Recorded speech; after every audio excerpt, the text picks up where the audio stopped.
What is going on, y'all, and welcome back to the channel. I am Unknown Factions, and thank you for joining me for some more Valheim. And today, I will be bringing you the synopsis of the live stream for our launch vanilla server here on the Unknown Factions YouTube channel. And it is nothing but business as usual. Tomfoolery, mayhem, and chaotic Valheim gameplay. And today, at the very beginning, we have Neon and Tony waiting for me upon arrival. What's up, fellas? We do have a couple people late to the draw. I think Ep.1 and Rock dropped in a little bit later, but it's not like they missed much, because you know, on your first day of Valheim, you're just going to spend a lot of time gathering up berries, sticks and stones off the ground. That way you can have a little bit of food and a club, of course, to bash every single boar that you see for their leather and their meat, and then igniting every single grey dwarf that you see for pleasure, which makes for the best early game start, in my opinion, which this has got to be the most satisfying thing, besides needlessly troll mining, which is way more satisfying and risky, of course, but still so fun.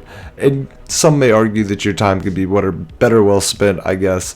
You know, you could be going to get bronze or, you know, cores right now, but, you know, to flex your dodge roll capabilities, you can always just sit here and risk your life for a little bit of fine wood, which it did end up turning that way. And Brock and Ep.1 lost their lives bravely.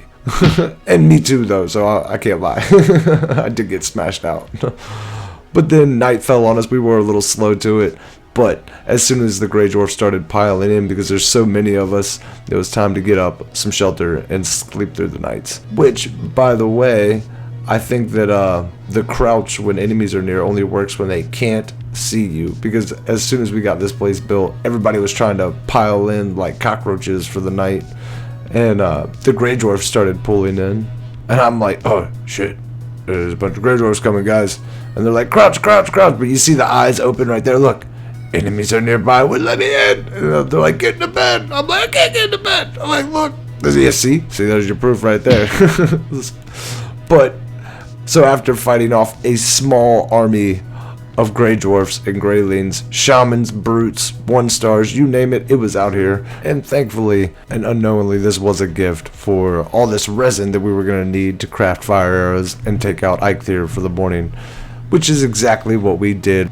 Morning came, we rested up, we got to the altar, we told a few stories, got ready to kill us a big ass deer, and then we went and threw the 2 trophies on the altar and summoned him.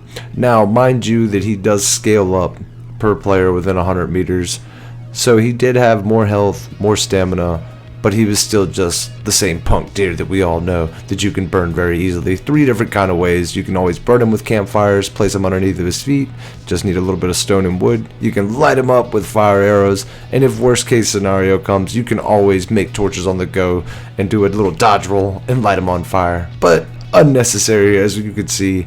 Everybody survived. We murdered him extremely fast. He stood no chance. So we decided to do it one more time for some extra hard antler and another Eikthyr trophy to hang about when we do get a nice stationary place, which we decided on waiting a little longer. So we're going to push through the first couple bosses rather quickly. But as you can see, round 2 did not bode well for him neither. He went down just as fast in a matter of minutes, allowing us to now make a few extra hard antler pickaxes on our next copper and tin endeavor, which you know is needed to make bronze and get us some good armor and weaponry. That way we can go kill Elder with ease and not have to worry about his tendrils whooping our tail as we run about him.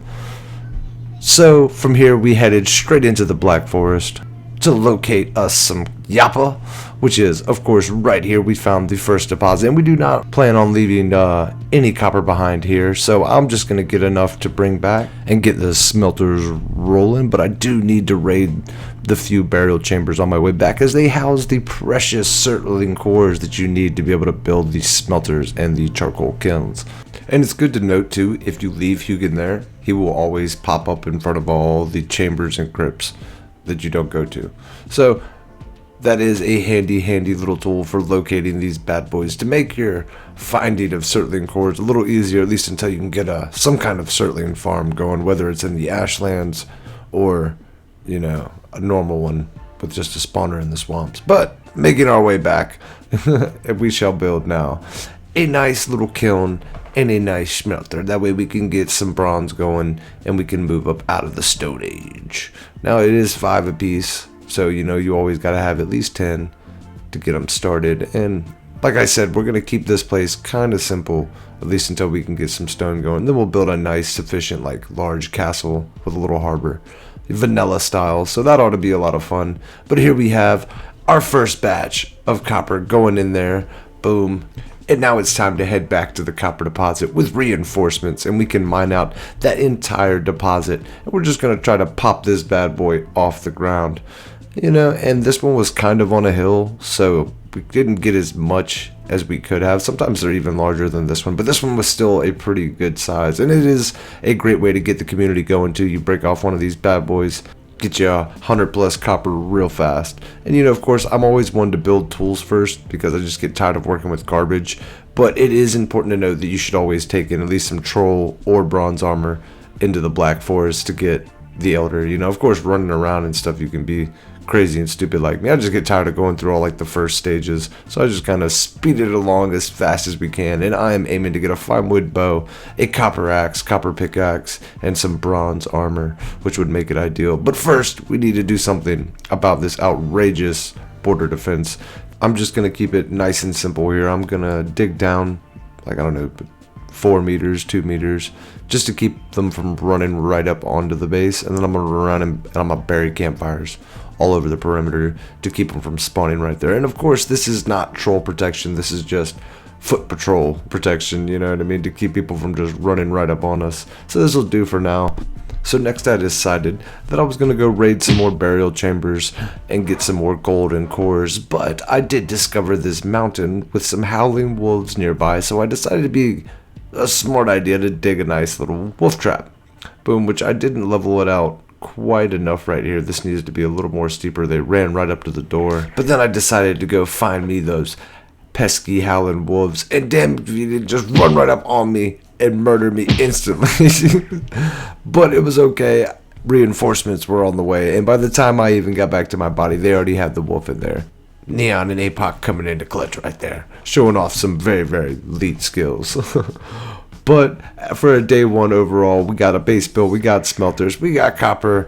We even, on the next day, I woke up and Apoc had another wolf in there for us breeding. So we even got wolves. It's a pretty successful day. But hey, if you made it this far, don't forget to subscribe for me and smash the like button so your boy can get a little promotion. And be on the lookout for episode 2, where me and Neon take off, try to find the traitor, but we end up fighting abominations, taming loxes, and a whole bunch of other great chaotic mayhem. But I appreciate you guys stopping by, checking out the video, and I will catch you folks in the next one.